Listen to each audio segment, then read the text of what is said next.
मार्ग में सीता ने रामचंद्र से कहा, आर्यपुत्र, यद्यपि आप महान पुरुष हैं किंतु सूक्ष्म रूप से विचार करने पर मुझे प्रतीत होता है कि आप अधर्म में प्रवृत्त हो रहे हैं। हे नाथ, इस संसार में कामजनित 3 दोष ऐसे हैं जिनका परित्याग करना चाहिए। पहला कामजनित दोष है मिथ्या भाषण, जो आपने न तो कभी किया है और न ही कभी करेंगे। दूसरा कामजनित दोष है परस्त्री गमन।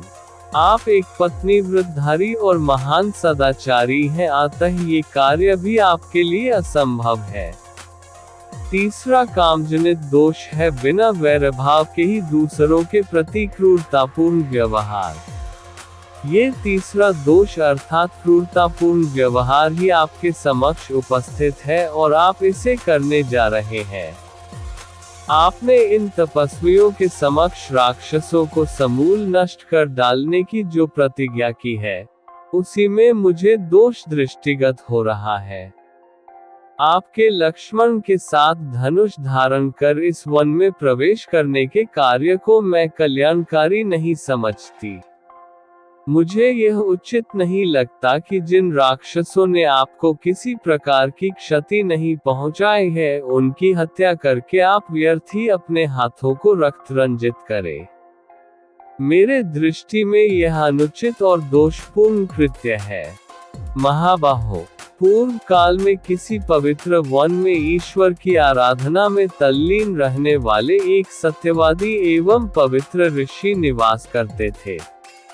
उनकी कठोर तपस्या से इंद्र भयभीत हो गए और उनकी तपस्या को भंग करना चाहा। एक दिन योद्धा का रूप धारण कर इंद्र ऋषि के आश्रम में पहुंचे और विनयपूर्वक अपना खड्ग उस ऋषि के पास धरोहर के रूप में रख दिया। ऋषि ने उस खड्ग को लेकर अपनी कमर में बांध लिया जिससे वह खो न जाए। कमर में बंधे खड्ग के प्रभाव से उनकी प्रवृत्ति में रौद्रता आने लगी। परिणाम स्वरूप वे तपस्या कम और रौद्र कर्म अधिक करने लगे। हे स्वामी, शस्त्र और अग्नि की संगति एक सा प्रभाव दिखाने वाली होती है। आपकी यह भीषण प्रतिज्ञा और आप दोनों भाइयों का निरंतर धनुष उठाए फिरना आप लोगों के लिए कल्याणकारी नहीं है। आपको उन निर्दोष राक्षसों की हत्या नहीं करनी चाहिए जिनका आपके प्रति कोई वैर भाव नहीं है। बिना शत्रुता के किसी की हत्या करना लोक में निंदा का कारण भी बनती है। हे नाथ, आप ही सोचिए, कहाँ वन का शांत तपस्वी अहिंसा में जीवन और कहाँ शस्त्र संचालन, कहाँ तपस्या और कहाँ निरीह प्राणियों की हत्या। ये परस्पर विरोधी बातें हैं। आपने वन में आकर तपस्वी का जीवन अपनाया है, इसलिए उसी का पालन कीजिए। सनातन नियम यही है कि बुद्धिमान लोग कष्ट सहकर भी अपने धर्म की साधना करते हैं। नारी सुलभ चपलता के कारण ही मैं आपको धर्म का यह उपदेश दे रही हूँ, अन्यथा किसमें सामर्थ्य है जो आपको धर्म का उपदेश दे। सीता के वचनों को सुनकर राम बोले, सीते, जो कुछ तुमने कहा है वह सर्वथा उचित है। मेरे कल्याण की दृष्टि से ही तुमने यह बात कही है। किंतु हम लोगों के धनुष धारण करने का एकमात्र प्रयोजन आर्यों की रक्षा करना है। यहाँ निवास करने वाले ऋषि मुनि और तपस्वी राक्षसों के कारण अत्यंत दुखी हैं। वे उनसे अपनी रक्षा चाहते हैं और इसके लिए उन्होंने शरणागत होकर मुझसे प्रार्थना की है। उनकी रक्षा के लिए ही मैंने प्रतिज्ञा भी की है। क्षत्रिय का धर्म ही असहाय और दुखियों की रक्षा करना है। ऋषि मुनि और ब्राह्मणों की सेवा तो मेरा कर्तव्य है। फिर मैं तो उन्हें वचन भी दे चुका हूँ। क्या तुम्हारे विचार से यह उचित है कि मैं उस प्रतिज्ञा को भंग कर दूं? तुम ये कदापि नहीं चाहोगी कि मैं प्रतिज्ञा भंग करके झूठा कहलाऊं, क्योंकि तुम जानती हो कि सत्य मुझे प्राणों से भी प्रिय है और अपनी प्रतिज्ञा का पालन करने के लिए तुम्हारा और लक्ष्मण का परित्याग भी कर सकता हूँ। मैं अपने प्राण का त्याग कर सकता हूँ, किंतु अपनी प्रतिज्ञा को मिथ्या सिद्ध नहीं होने दे सकता। फिर भी जो कुछ तुमने कहा उससे मैं बहुत प्रसन्न हूँ। इसके पश्चात वे अगस्त्य मुनि के दर्शन के लिए प्रस्थान किया, किंतु उन्हें उनके आश्रम का पता नहीं चल पाया।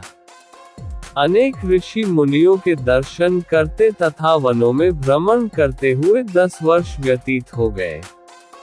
इस अवधि में उन्होंने अलग अलग स्थानों में 1-2 वर्ष तक कुटिया बनाकर निवास किया। साथ ही साथ अगस्त्य मुनि के आश्रम की भी खोज करते रहे, परंतु अनेक प्रयत्न करने पर भी उनका आश्रम न पा सके। अंततः वे पुनः सुतीक्ष्ण मुनि के आश्रम में आए और बोले, हे महर्षि, मैं विगत 10 वर्ष से वन में भटक कर महर्षि अगस्त्य के आश्रम की खोज कर रहा हूँ, किंतु अभी तक उनके दर्शनों का लाभ प्राप्त नहीं कर सका हूँ। उनके दर्शनों की मुझे तीव्र लालसा है, इसलिए कृपा करके आप उनके आश्रम में पहुंचने के लिए मार्ग बताइए। मुनिराज सुतीक्ष्ण ने कहा, हे राम, तुम दक्षिण दिशा में 16 कोस जाओ। वहां तुम्हें एक विशाल पिप्पली वन दृष्टिगत होगा। उस पिप्पली वन के वृक्ष प्रत्येक ऋतु में खिलने वाले सुगंध युक्त रंग बिरंगे फूलों से लदे वृक्ष मिलेंगे। उन पर नाना प्रकार की बोलियों में कलरव करते हुए असंख्य पक्षी होंगे। अनेक प्रकार के हंसों, बकों, कारणदेवों आदि से युक्त सरोवर भी दिखाई देंगे। उसी वन में महात्मा अगस्त्य के भाई का आश्रम है, जो वहां ईश्वर साधना में तल्लीन रहते हैं। कुछ दिन उनके आश्रम में रहकर विश्राम करें। जब तुम्हारी मार्ग की क्लांति मिट जाए तो वहां से दक्षिण दिशा की ओर वन के किनारे चलना। वहां से 4 कोस की दूरी पर महर्षि अगस्त्य का शांत मनोरम आश्रम है, जिसके दर्शन मात्र से अद्वितीय शांति मिलती है। मार्ग में सीता ने रामचंद्र से कहा, आर्यपुत्र, यद्यपि आप महान पुरुष हैं, किंतु सूक्ष्म रूप से विचार करने पर मुझे प्रतीत होता है कि अधर्म में प्रवृत्त हो हैं। हे नाथ, इस संसार में कामजनित 3 दोष ऐसे हैं जिनका उन्हें परित्याग करना चाहिए। पहला कामजनित दोष है मिथ्या भाषण, जो आपने न तो कभी किया है और न ही कभी करेंगे। दूसरा कामजनित दोष है परस्त्री गमन। आप एक पत्नी व्रतधारी और महान सदाचारी हैं, अतः ये कार्य भी आपके लिए असंभव है। तीसरा कामजनित दोष है बिना वैरभाव के ही दूसरों के प्रति क्रूरतापूर्ण व्यवहार। ये तीसरा दोष अर्थात क्रूरतापूर्ण व्यवहार ही आपके समक्ष उपस्थित है और आप इसे करने जा रहे हैं। आपने इन तपस्वियों के समक्ष राक्षसों को समूल नष्ट कर डालने की जो प्रतिज्ञा की है, उसी में मुझे दोष दृष्टिगत हो रहा है। आपके लक्ष्मण के साथ धनुष धारण कर इस वन में प्रवेश करने के कार्य को मैं कल्याणकारी नहीं समझती।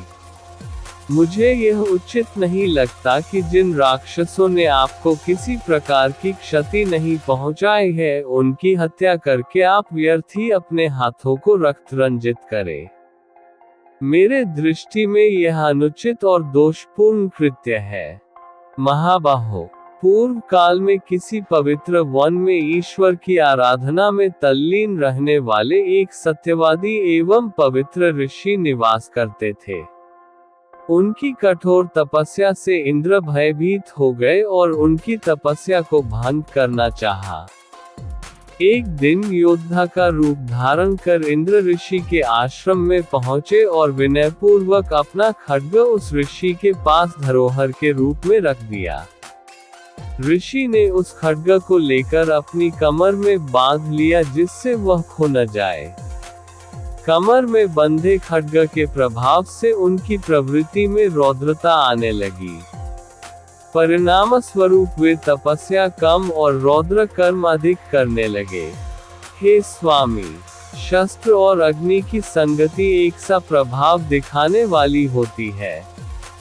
आपकी यह भीषण प्रतिज्ञा और आप दोनों भाइयों का निरंतर धनुष उठाए फिरना आप लोगों के लिए कल्याणकारी नहीं है। आपको उन निर्दोष राक्षसों की हत्या नहीं करनी चाहिए जिनका आपके प्रति कोई बैर भाव नहीं है। बिना शत्रुता के किसी की हत्या करना लोक में निंदा का कारण भी बनती है। हे नाथ, आप ही सोचिए, कहाँ वन का शांत तपस्वी अहिंसा में जीवन और कहाँ शस्त्र संचालन, कहाँ तपस्या और कहाँ निरीह प्राणियों की हत्या। ये परस्पर विरोधी बातें हैं। आपने वन में आकर तपस्वी का जीवन अपनाया है, इसलिए उसी का पालन कीजिए। सनातन नियम यही है कि बुद्धिमान लोग कष्ट सहकर भी अपने धर्म की साधना करते हैं। मैं नारी सुलभ चपलता के कारण ही मैं आपको धर्म का यह उपदेश दे रही हूँ, अन्यथा किसमें सामर्थ्य है जो आपको धर्म का उपदेश दे। सीता के वचनों को सुनकर राम बोले, सीते, जो कुछ तुमने कहा है वह सर्वथा उचित है। मेरे कल्याण की दृष्टि से ही तुमने यह बात कही है।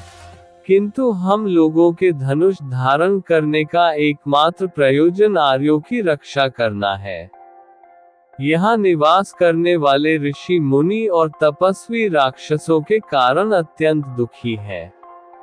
वे उनसे अपनी रक्षा चाहते हैं और इसके लिए उन्होंने शरणागत होकर मुझसे प्रार्थना की है। उनकी रक्षा के लिए ही मैंने प्रतिज्ञा भी की है। क्षत्रिय का धर्म ही असहाय और दुखियों की रक्षा करना है। ऋषि मुनि और ब्राह्मणों की सेवा तो मेरा कर्तव्य है। फिर मैं तो उन्हें वचन भी दे चुका हूँ। क्या तुम्हारे विचार से यह उचित है कि मैं उस प्रतिज्ञा को भंग कर दूं? तुम ये कदापि नहीं चाहोगी कि मैं प्रतिज्ञा भंग करके झूठा कहलाऊं, क्योंकि तुम जानती हो कि सत्य मुझे प्राणों से भी प्रिय है और अपनी प्रतिज्ञा का पालन करने के लिए तुम्हारा और लक्ष्मण का परित्याग भी कर सकता हूँ। मैं अपने प्राण का त्याग कर सकता हूँ, किंतु अपनी प्रतिज्ञा को मिथ्या सिद्ध नहीं होने दे सकता। फिर भी जो कुछ तुमने कहा उससे मैं बहुत प्रसन्न हूँ। इसके पश्चात उन लोगों ने अगस्त्य मुनि के दर्शन के लिए प्रस्थान किया, किंतु उन्हें उनके आश्रम का पता नहीं चल पाया। अनेक ऋषि मुनियों के दर्शन करते तथा वनों में भ्रमण करते हुए 10 वर्ष व्यतीत हो गए। इस अवधि में उन्होंने अलग अलग स्थानों में 1-2 वर्ष तक कुटिया बनाकर निवास किया।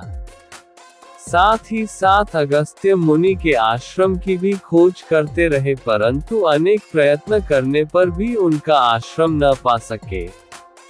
अंततः वे पुनः सुतीक्ष्ण मुनि के आश्रम में आए और बोले, हे महर्षि, मैं विगत 10 वर्ष से वन में भटक कर महर्षि अगस्त्य के आश्रम की खोज कर रहा हूँ, किंतु अभी तक उनके दर्शनों का लाभ प्राप्त नहीं कर सका हूँ।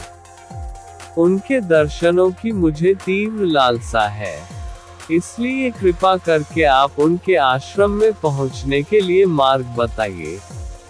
मुनिराज सुतीक्ष्ण ने कहा, हे राम, तुम दक्षिण दिशा में 16 कोस जाओ। वहां तुम्हें एक विशाल पिप्पली वन दृष्टिगत होगा। उस पिप्पली वन के वृक्ष प्रत्येक ऋतु में खिलने वाले सुगंध युक्त रंग बिरंगे फूलों से लदे वृक्ष मिलेंगे।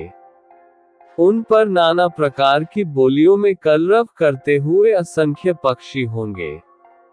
अनेक प्रकार के हंसों, बकों, कारणदेवों आदि से युक्त सरोवर भी दिखाई देंगे। उसी वन में महात्मा अगस्त्य के भाई का आश्रम है, जो वहां ईश्वर साधना में तल्लीन रहते हैं।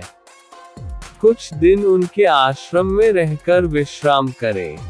जब तुम्हारी मार्ग की क्लांति मिट जाए तो वहां से दक्षिण दिशा की ओर वन के किनारे चलना।